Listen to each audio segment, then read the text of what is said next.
1999. The southern Serbian province of Kosovo. The guns are silent. NATO has forced the Serbian military to withdraw. But at every turn there is evidence in this fiercely fought-over province of the years of violent struggle and of the displacement of people by the Serb armed forces. All the buildings back there have been burnt down. Everything's ruined. Under UN mandate, the stationing of the multinational Kosovo force, KFOR in short, begins on the 19th of June 1999. Just 4 days later, Switzerland decides to contribute a military contingent to the Kosovo peacekeeping force.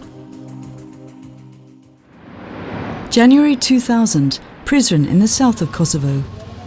Armoured vehicles are on the streets again, but this time they're from the KFOR units. Their mission? To restore stability and security until a civilian administration can take control again. Checkpoints are being set up all over Kosovo. Vehicles and people checked and searched for weapons and contraband.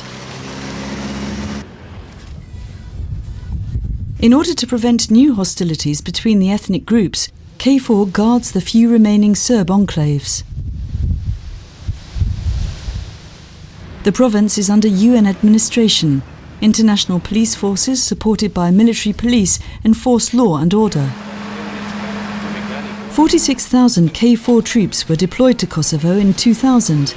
What can 160 unarmed SWISSCOY members possibly achieve? Quite a lot.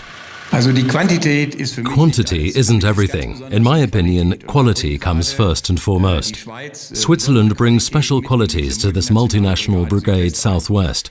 The Swiss company is to a great extent responsible for maintaining the viability of an entire task force. By purifying some 100,000 litres of water a day, SWISSCOY provides drinking and processed water to Camp Casablanca and other KFOR camps. A Swiss staff officer coordinates all the task force's transport needs from the SWISSCOY Transport Operations Centre. The Swiss contingent's extensive vehicle fleet carries out a variety of special transports in support of other KFOR units. It's the Swiss, for example, who transport 300,000 litres of diesel each month in their cisterns from the central KFOR dispensaries to the fuelling facilities. In 2002, the road system in Kosovo is still in a dismal state. New roads and repairs are urgently needed. The work has to be planned and carried out. SWISSCOY operates its own quarry above Suva Reka in order to obtain building material for KFOR construction projects.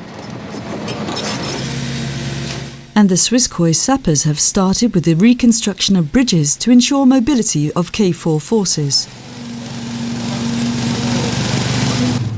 In Camp Casablanca, medical SWISSCOY personnel work in the camp's medical ward. And even in the camp kitchen, the Swiss are present. 2,000 meals for the military and 18,000 warm meals for the public are prepared here every day. SWISSCOY contributes to camp security guard dogs and state-of-the-art surveillance equipment. The population is in dire straits. Every day there are requests for assistance. They range from small concerns, such as the lack of firewood or a broken hearing aid, to major undertakings like rebuilding a village.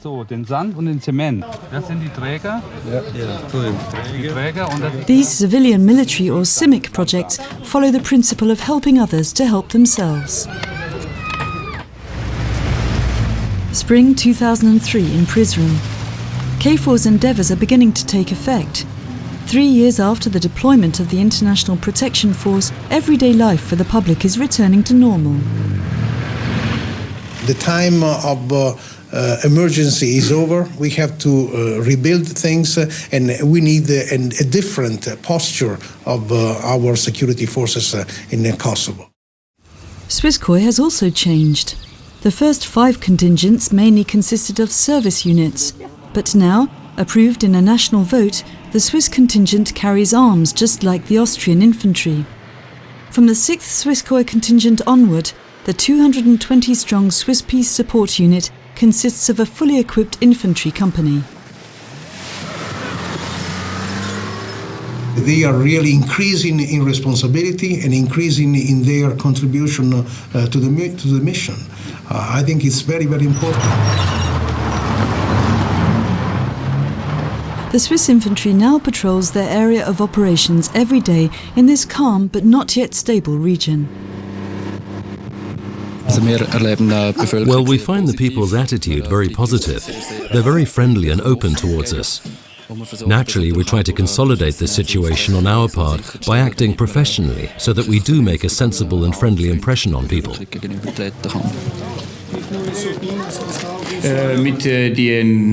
With its newly introduced mechanized forces, SWISSCOY makes a considerable contribution, like all other task forces too, towards ensuring a secure environment.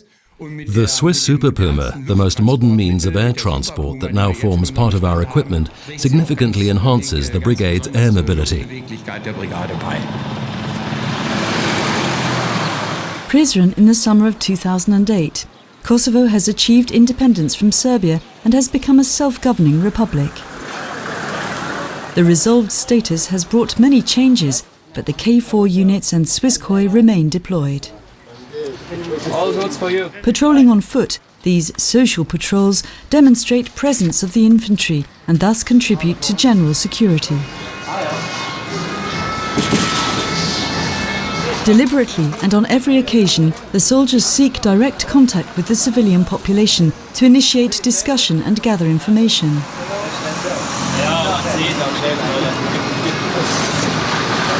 And until autumn 2008, the infantry operates routine mobile checkpoints, checking IDs and searching for smuggled goods and weapons.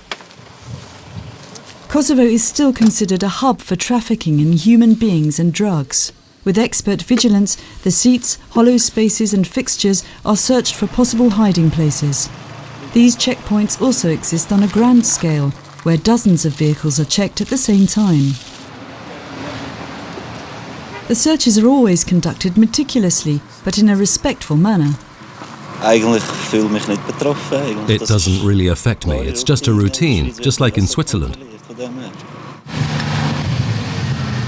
In addition to patrols and checkpoints, the infantry carries out security tasks, including camp guard duty.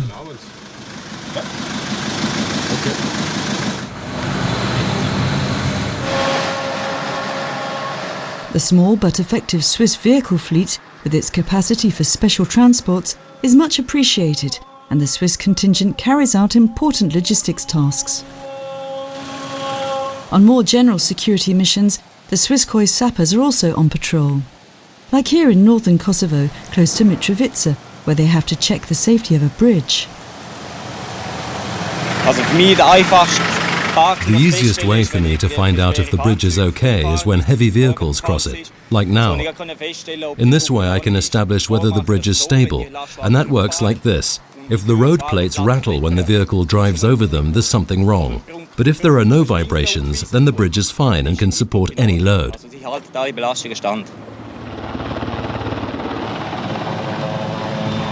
It's not only the infantry and support companies that are deployed every day, but also the air transport detachment with their Super Puma. Today they have to fight a fire. In temperatures well over 40 degrees Celsius during summertime, brush fires are quite frequent in Kosovo. We have the largest capacity, carrying up to 2,500 litres, whereas the Germans can only carry a maximum of 500 kilos. This makes us a lot more efficient.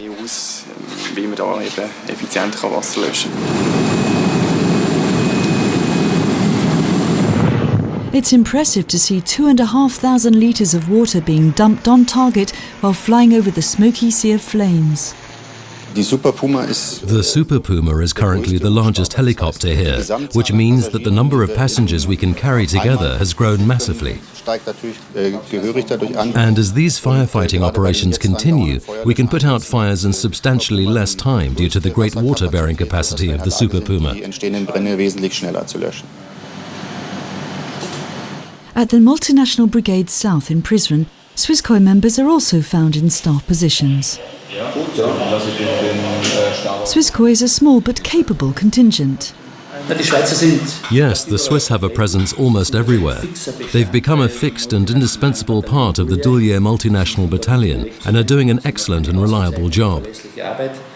They also support the logistics unit with their recovery and transport vehicles. What's more, Swiss support forces are very well represented in the military police and medical units and are doing an excellent job.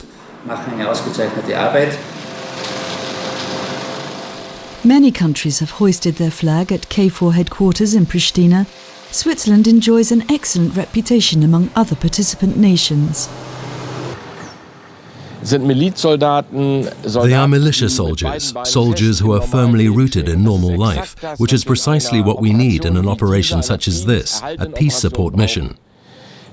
We need teachers, lawyers and administrators in uniform, because with their experience they all naturally enhance our abilities, especially in this phase of rebuilding a province, to provide very competent support and advice to the population. So I think their militia status is a plus. Insoweit sehe ich vom Prinzip her darin einen Vorteil.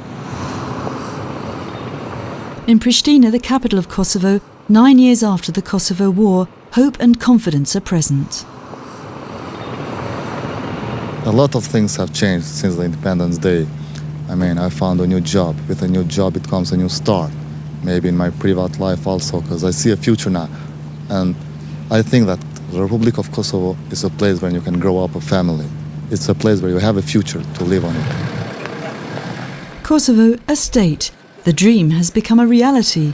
Independence has been achieved, but in striving for stability, their government still counts on the support of KFOR and Switzerland. The local public not only respects the Swiss military, but also Swiss society, its government, and Switzerland as a country. Switzerland has always played an important role, as it has allowed the Kosovo diaspora in Switzerland and has been a continuous supporter of Kosovo. Switzerland has always been known for its tolerance and peaceful way of life. And the Swiss, or to be more precise, Micheline Calmy-Rey, was the first foreign leader to speak of the Declaration of Independence. This close relationship must be cultivated.